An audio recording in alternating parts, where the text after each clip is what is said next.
Hello, everyone. Welcome to an interview show where we talk to people about their games. We haven't had a chance to speak to someone directly who's part of the guts of the game they make per se. But joining me today is Jacob McEntire. Is that correct?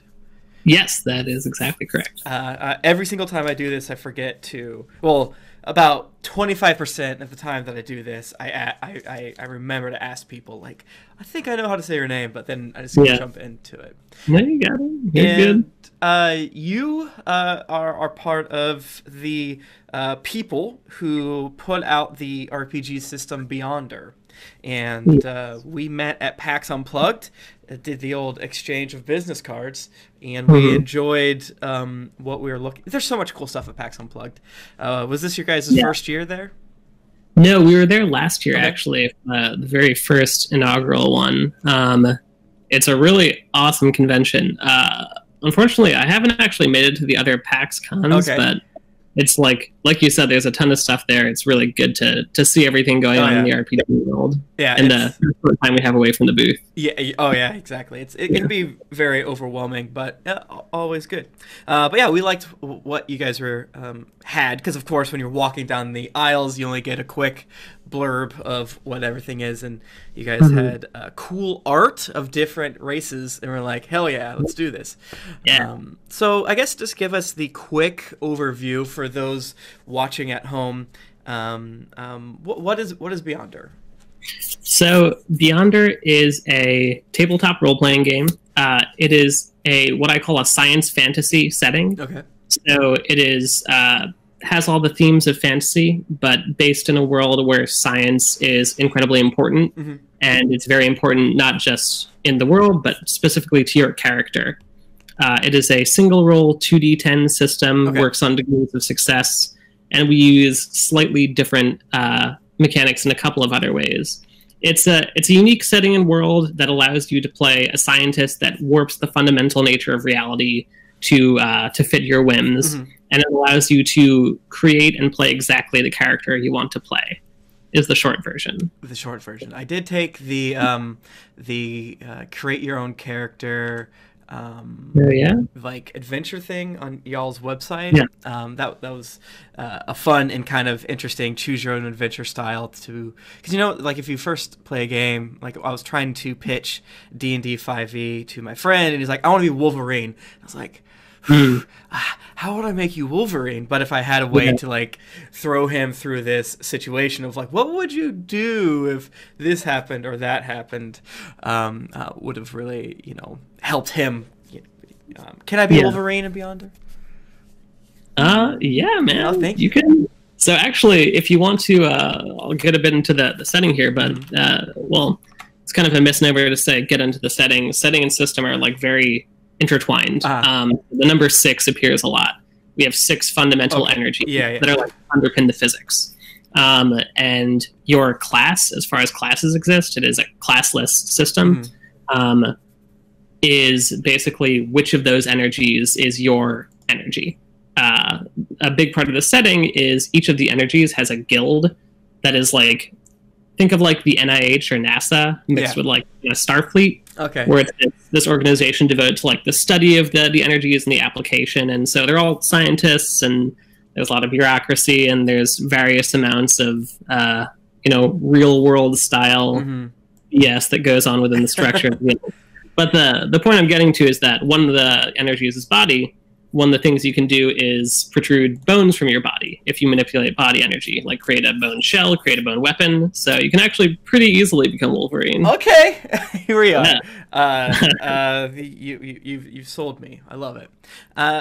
So let's keep it broad as well before we dive deep into the specifics. But like, what is the elevator pitch of why try Beyonder versus the dozens of others? Like, what makes it special? So a big part of it is the world. My dad started this game. He first built it in the 70s when he was in college. And so that was around the time D&D was coming out. So all the time that D&D has had to sort of develop its world, we have had that as well, and we've just gone a totally different direction with it. So if you want to play a fantasy game, but you don't want elves, you don't want orcs, there isn't even technically magic in our world, so there's no spells. Although there are like spell-like effects, you will be able to do stuff like that. It's just like a fresh take on sort of an RPG world to play in, with an accompanying set of fresh mechanics as well. Yeah, I thought it was super interesting, the whole idea of like we played this game when we were kids, or like when we were younger, and then we played it with our kids, and it's like this whole family that's been kind of building the game for a long time. I thought that was like it was a more interesting backstory than some of the others. Like, we got together and we invented it with our buds. But I thought that was kind of like this cool thing that was evolving for like you said, since the 70s, and here's what it is today. And when did the rule book come out? I know it mentions the Kickstarter. When did it officially, I guess, release? The rule book came out in 2014. Was the Kickstarter, and when that released. And we've been selling stuff ever since. Awesome. We do have another book coming out sometime this year. So if you're interested in more stuff, keep your ears peeled. Wonderful, because right now you have the core book and then the bestiary or what have you. The bestiary, yeah. So tell us a little more about on the mechanical side of things. How do things work when you're actually in there? I know you mentioned 2d10s. As I'm, instinctively grabbing my 2d10s. Is it just like you add them together? So like if you roll 2 5s, is that 10 or is that 55? It's 10. That makes sense to me. That makes me less stressed out. Yes. Percentile. I mean, I'm not going to comment on like, oh, this system is good or this system is bad as a whole, because like that's a fallacy. Like systems are good at different things. For ours, we wanted to keep it as sort of simple as possible, and lower numbers are simpler. Yeah, for sure. So the core basis of everything you do is you're going to roll 2d10, you're going to add the relevant number, and then you're going to compare it to a difficulty. And however much you beat the difficulty by determines how well you do. So if you're in combat, you roll 2d10, you add your melee combat bonus. If you're in melee combat, let's say you roll a 15 because you rolled well, and you add 2, 17 to get a 17. Then your opponent's combat defense is 10, so you beat it by 7, and that like corresponds to a particular damage you do to them.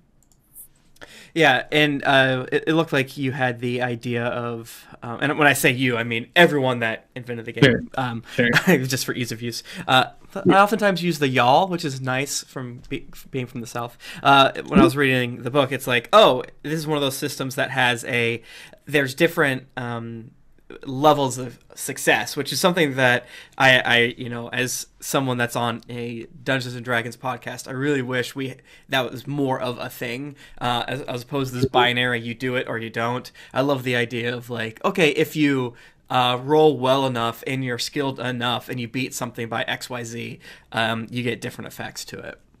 Yeah, So I run a 5e campaign as well, actually. Okay.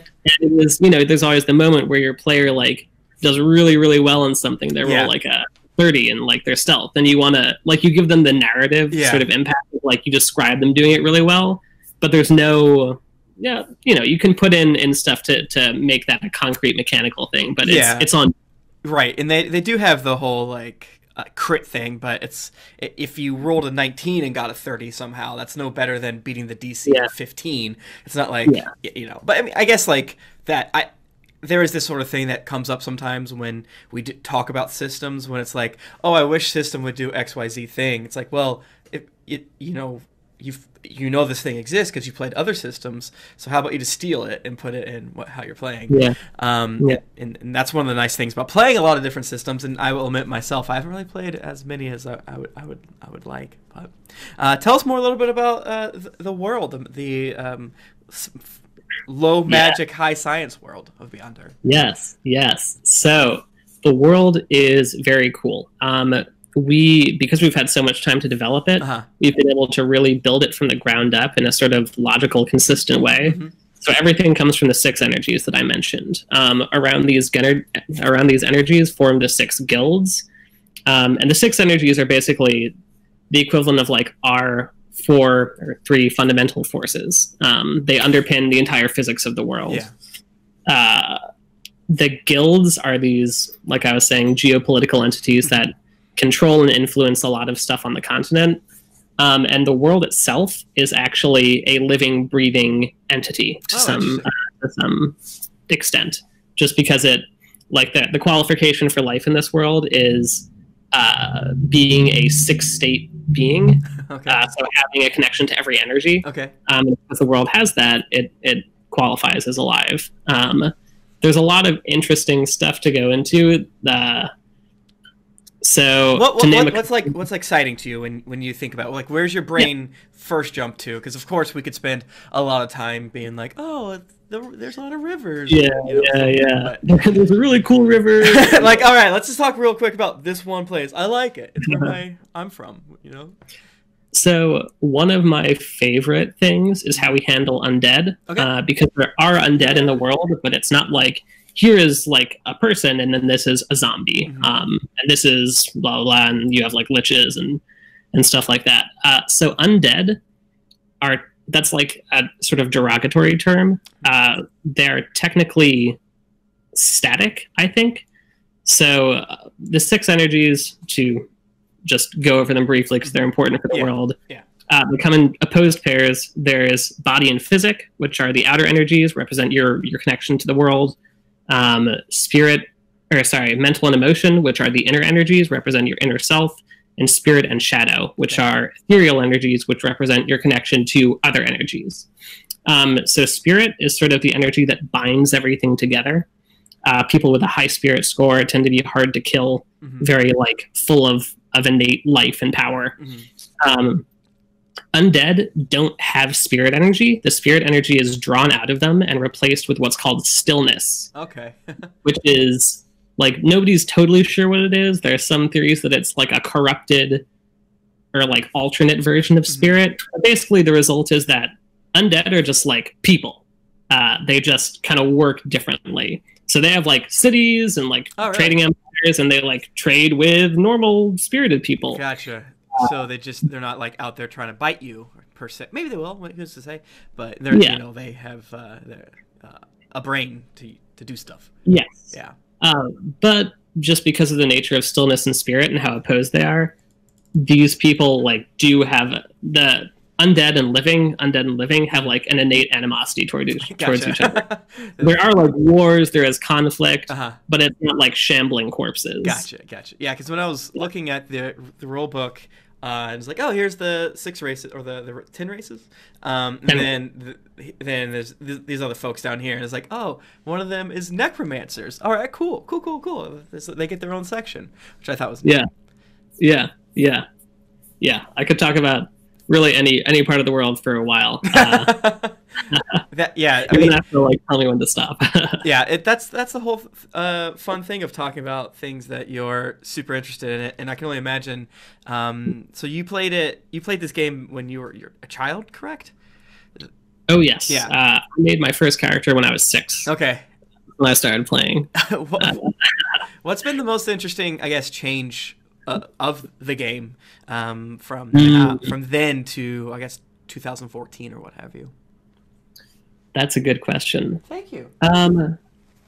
So, on one level, the most interesting was moving the entire rulebook from being a Word document called Character Classes and Skills to a book. I can't imagine. It's like we've been compiling this for decades, and now it's breaking when we're trying to publish it.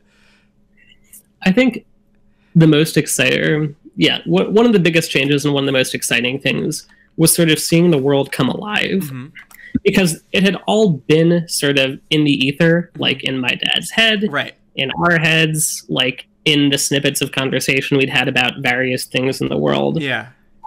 And seeing all of that sort of solidify into the crazy world that we have now has been really cool to see and really rewarding. Yeah. Was there ever like moments where your dad was in argument about like how something should be done? It's like, I invented this, but where the rest of the family was or anything like that, or is it all pretty smooth and straightforward?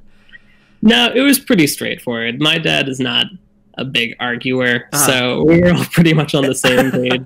The most conflict I can remember is we used to have a more so right now all of the classes wield an energy, but it used to be at one point that thieves were a class, and that was my character as a thief. Gotcha. He was like, my brother was the like, you know, energy manipulator, and my other brother was the warrior, and I was the thief. Yeah. And they consulted me, and they're like, Jacob, we're thinking about moving this thing where like you'll manipulate shadow energy instead of like just a mundane character. And I was like 8 or like 10 at the time, so I was really obviously not having that, and I was like, no, it's terrible. What was your character's name that was so rudely, I guess, Thanos away with his lack of thief powers? Yeah, my character's name was Bilbo Baggins. Okay, sure. Had to change. Yeah, it's like, hey, here's the thing: he can't be in the game anymore. Yep. I love it. I love hearing people talk about, like, yeah, when I first started, I just had, like, my people's like, yeah, I had my character's name's Wolverine, or or the people that switch it a little bit, but you went straight up, like, I want my character to be Bilbo Baggins, and I respect that. Oh yeah, no, he's awesome. What does combat look like? I guess that's something that I feel like a lot of systems try to differentiate themselves in. So, yeah, that's a good question. Combat feels really different than in a lot of other games. Okay. It is. I was talking earlier about how our game allows you to sort of build and play exactly the way you want to play, and combat really reflects that. So rather than rounds, we use a moment system. Okay. So combat looks like a clock. Yeah, because I know earlier it was like everything is sort of about like time and stuff like that. Basically, everyone starts at like midnight on the clock. Let's just say, and the like going around the clock once is 6 ticks, and each of those represents one moment, which is just a second. Okay.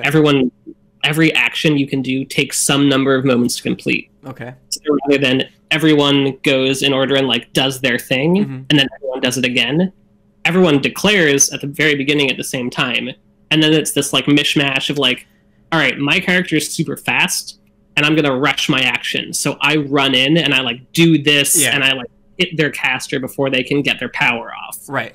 And you can like rush actions and delay actions. More powerful things take longer, so it's more involved, and it's like kind of like driving a stick shift as opposed to an automatic transmission. You're like a little more present. Yeah, it demands a little bit more of you. Is the entire, I guess, table trying to figure out the most efficient way of doing it? As in, like, oh, I was planning on running in and attacking the spellcasters. Like, well, it might make sense if I go first because I could like buff you or something like that. Is it that sort of thing, or is there an innate like speed or what have you? So it's a little bit of both. One of the big things is that each of the 6 ticks is correlated with one of the energies, and if you resolve a power on the moment of that energy, you get a bonus. So a lot of people try to plan their stuff around that. Okay. Other than that, it is a lot of like, oh man, this person's about to resolve, I really want to get my thing in before they do. Yeah. And some like, it really depends on the group, because if you have like a bunch of people who just run in with swords, it's different than like if you have one guy with a shield and like one guy who's really good at zoning with power use, and like a more strategic group. Yeah. Interesting. I can't really picture that very well, but I think that's a good thing. I think if it was something like, oh, of course, duh, it's like this plus that equals this type thing. And is the DM like, how are the monsters acting? Is it sort of like, do the players know when the monsters are going to go, or how does that work? Yeah, so this is tough to explain without visual aids. Okay. I should send you a printout or something. It's an inefficient medium chatting sometimes. So basically, when I said combat's like a clock, what we have on our site is actually like a 6-section circle, and basically you start and you put all your pieces in like 1, and you're at moment 0, and then you declare and you just put your piece in the wedge where it resolves. So like here, give me just a sec here. I'm just gonna do this on my hand. So you start right here. Yeah. Your action takes 3 moments, so you put your piece right here. Okay. And then like you tick around, you go to this moment. You're like, okay, are there anybody's pieces in here? Okay, let's resolve you in the order of your reaction time, which is our equivalent of initiative. You just continue to tick around until the combat ends. And if you are interested in like a more sort of in-depth experience, there's optional rules for stuff like fatigue as combat, as you like fight for longer, so you like take penalties to things. Part of the system is actually, as you get more wounded, you accrue a lot of penalties, which make it more difficult to do pretty much everything. I could see a world that is based more on science, being like, well, you can't just reach up to one of the gods and be like, you're good now that everything's chill, you know, no worries about losing that finger the other day, it's back now. But so what do the different characters look like? What are we working with here? So in terms of races, I won't go super into depth, but we have some really cool stuff.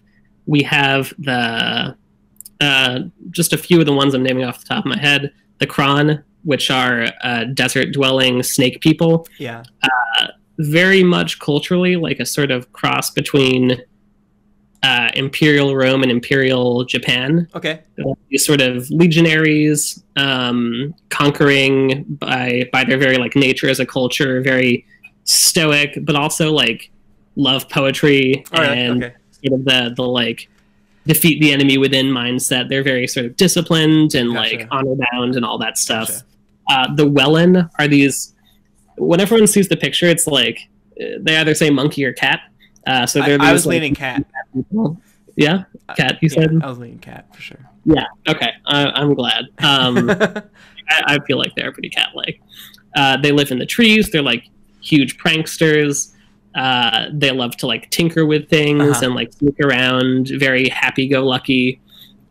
I can't talk about races without talking about the Haolas, who are a race of desert-dwelling nomads. They're genderless. That's what my character was when I did the make your own character thing.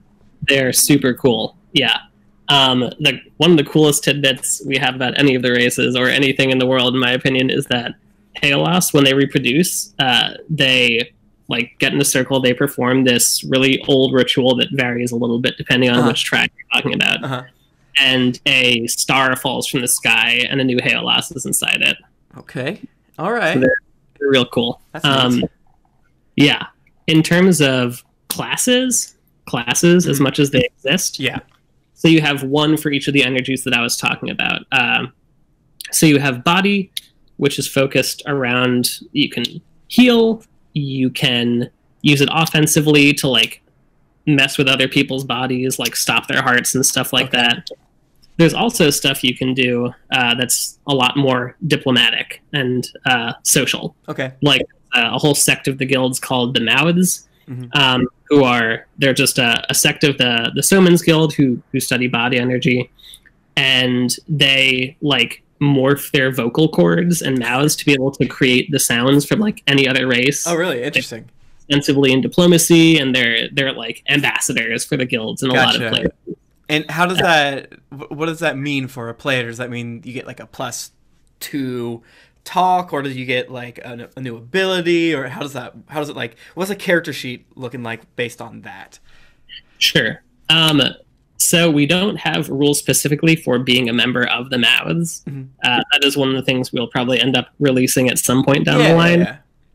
But in a more general sense, you have your mundane abilities, which we call talents, and those are, you'd probably get like a bonus to your communication roles, stuff like that. It's hard to talk about specifics because it is a classless system, right? So it's all gonna be a little different. When you're talking about characters, one of the more important things to know is that you can choose any of the energies depending on what flavor you like. They're all cool in their own ways, and they're all pretty versatile.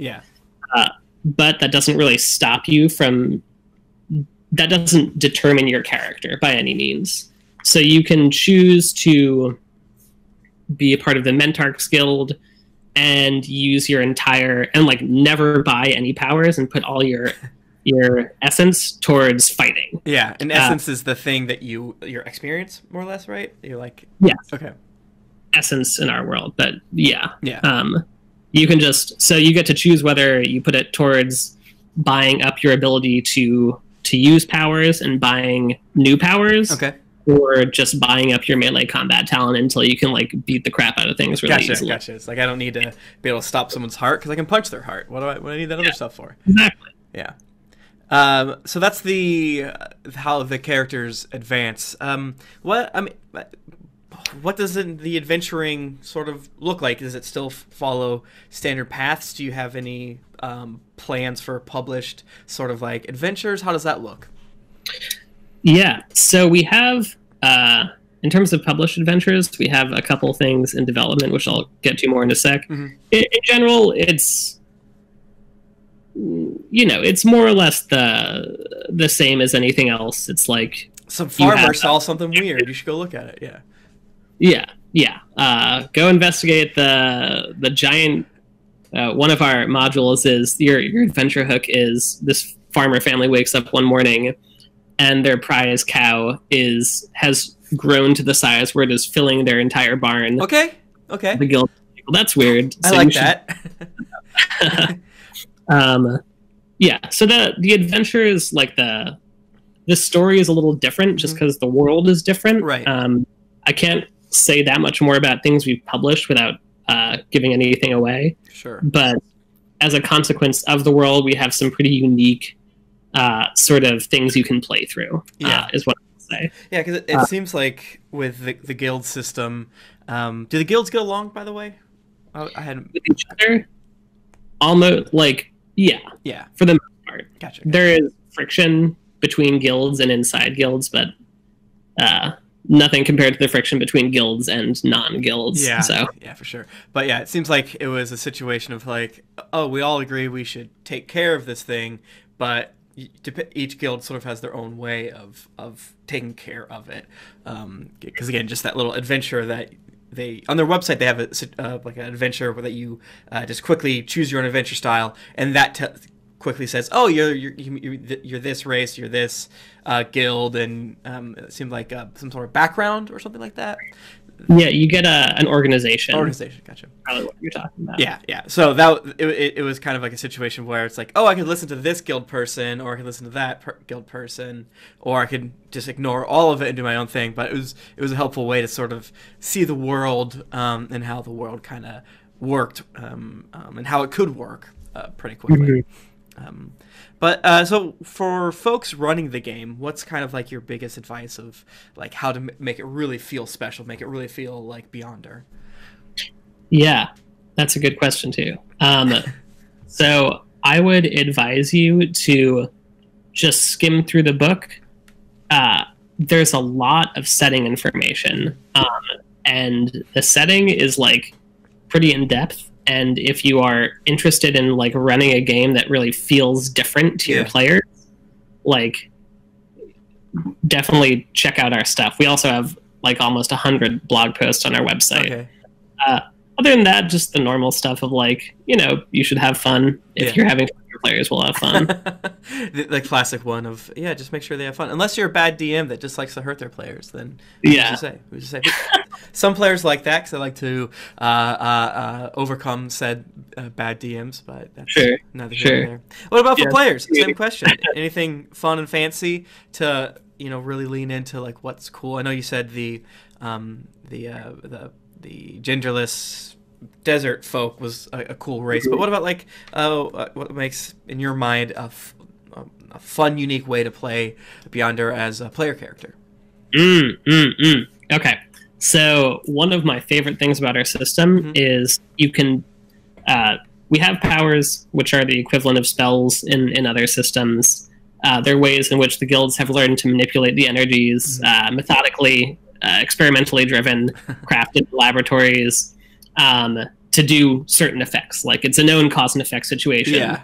What this means mechanically and in the setting is that you can create your own powers. Yeah, I'm looking at that right now. Yeah, it's very cool. If you find, like, this is a power I really like, it lets me, you know, cast a thing that, like, puts armor around all my teammates. Yeah. Like, I'm not really a team fighter. I'm more of a tank person. You can actually create a variation on it, or create an entirely new power that's like just target, like change the target, change the duration, and you get to mess with the numbers a little bit and like create exactly the sort of things you want for your character. And since it seems like your character, even if... So you did say that you can invest your essence into making yourself stronger. Is that making your body energy go up, or is that literally like something... Is it outside of that system? So in terms of... you can't change your affinity scores, which are like your base starting stats. Okay. You can change your barrier, which is your ability to cast powers. Gotcha. And you can change also like your defense ratings, which are how hardy you are and how hard you are to hit in combat in other senses. Okay. Yeah, because I was just kind of curious if there, like, what the difference was between a stereotypical fighter who's like, I just trained how to use swords real good, or a fella who's like, I'm in connection with my energy, and I use a power to get beefy. If there was any difference between that, or if that was, or if I was misunderstanding how it worked. No, you're totally right. So the fighter would have like a lot of points in melee combat to be concrete, and the power user would have like a really high barrier in body energy, which would allow them to like cast the powers without using as much fatigue. Okay, interesting. So it could almost look like mechanically the same things are happening, but they're kind of going about it from different ways, and they kind of like branch out from that way. Yeah. I mean, from a like game perspective, yeah, they would be like analogous. Gotcha. Depending on what powers you're using. Yeah. What about social interaction? What's that look like with, going into the tavern, trying to figure out where the quest is going? Like, what's that? What does that look like? So we actually, because one of the things we wanted for our game is not to be combat centric. Yeah.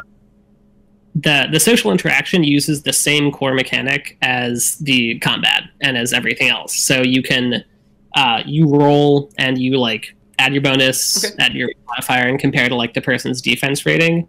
So whereas in combat, you have combat defense, which is like how difficult you are to land a hit on. Okay. You also have inner defense, which applies to mental and emotional energies.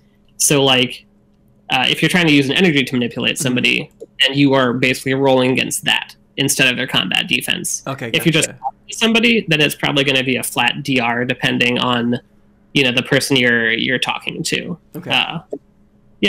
So it's like if you're trying to butter up a shopkeeper, you're probably fighting against their ability to not want to sell the sword for less money or what have you. Yes. Gotcha. And I do believe we have rules in the book. The authors of the book would know more than me about this because this is a more obscure one. But you can damage someone's opinion in the same way that you can damage somebody's like health in combat. Gotcha. So you can like degrade their belief in something over time, over the course of an argument. Oh, really? Interesting. That's neat. That's neat. Well, any other final thoughts? I feel like we've touched on a little bit here and there of everything, and it sounds like there's probably 7 more hours of deep dives, but I think we should save that for another time and place. But is there any other things that really make you excited that we haven't touched on yet about Beyonder? That we haven't touched on? Honestly, the art is one of the most exciting things. Yeah, I mean, that's what got us to stop while we walked by. That's definitely true. And just, so I encourage anyone watching to go to fnbgames.com. There's a lot of really beautiful art there. We're lucky to work with some really talented people. And just, I personally, like, I came a little bit later to this. I only joined the sort of team officially in the last couple of years. Okay. They've been doing this for much longer. But, this world is awesome. There's so much richness and depth. There's like a living planet that you live on. You can talk with undead. You can like explore the seas. The planet has organs you can explore.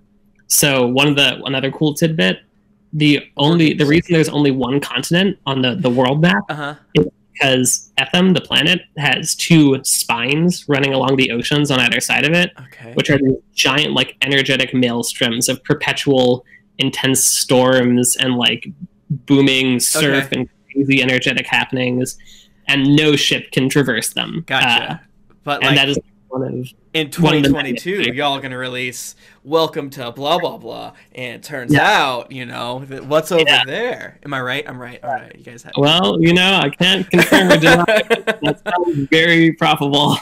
Yeah, I mean, you know, it's how things work sometimes. It's just how it's how, you know, tabletop games work. It's you start local, get bigger. Are there any other like planes?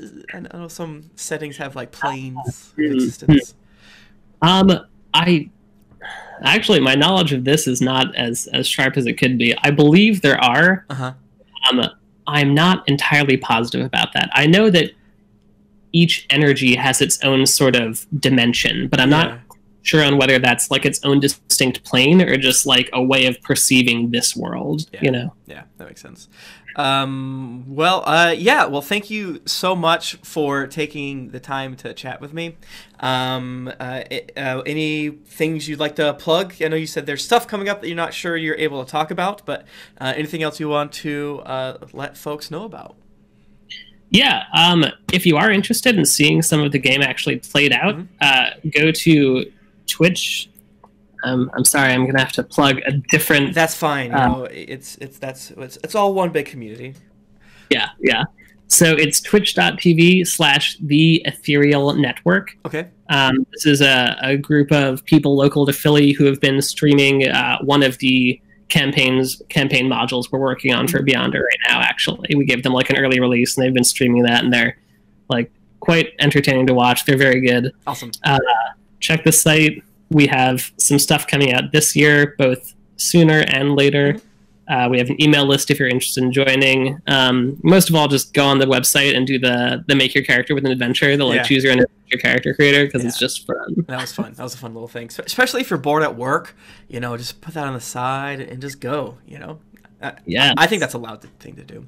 Well, Jacob, thank you so much for being here. Is there a place people can follow you or follow the website or anything like that, or? We have a Facebook page for Flying Nightbear Games. We also have a Twitter, although we are not very active on it. Me personally, I don't have a Twitter worth speaking of. No, you're back. That's totally fine. But thank you so much for chatting with me, and I hope you have a great rest of the day, and I hope that many great things happen with Beyonder. Have a good one. Thank you, and thanks for having me on. You have a good one, too. Anytime. That's the end of it, everyone. Thank you so much.